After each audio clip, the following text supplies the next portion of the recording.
Hindi mababawasan ang serbisyo ng PhilHealth. Hindi mababawasan ang bayad ng PhilHealth sa insurance claim. Bago tayo magpatuloy, huwag kalimutang mag-subscribe sa aking channel.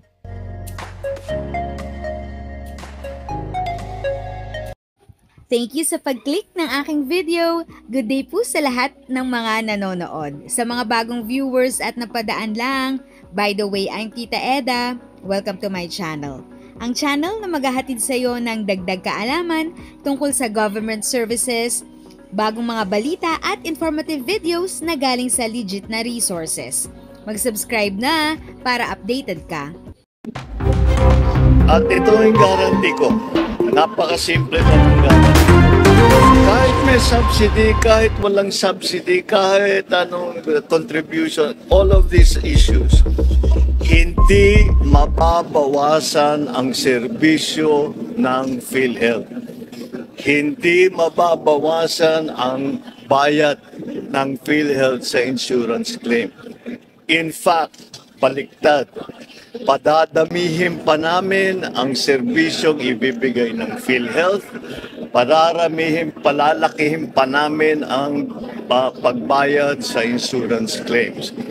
So, I would like to just assure everybody, huwag niyong inaalala na mababawasan ang serbisyo kahit na kanino, para sa senior, para sa mga hirap, para sa middle class.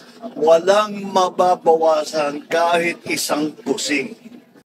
If sa tingin mo, natulungan ka ng video ko na ito, nakasave ka sa oras mo, you can click yung thanks button at any amount ay malaking help sa pag-grow ng channel ko. Yun lang po muna ang aking update. Sana ay nakatulong na dagdag kaalaman ang aking shinare today. Ang goal ng aking channel ay mag-create ng awareness. Kung ganitong mga topic ang gusto mo, panoorin mo ang mga videos ko na ito.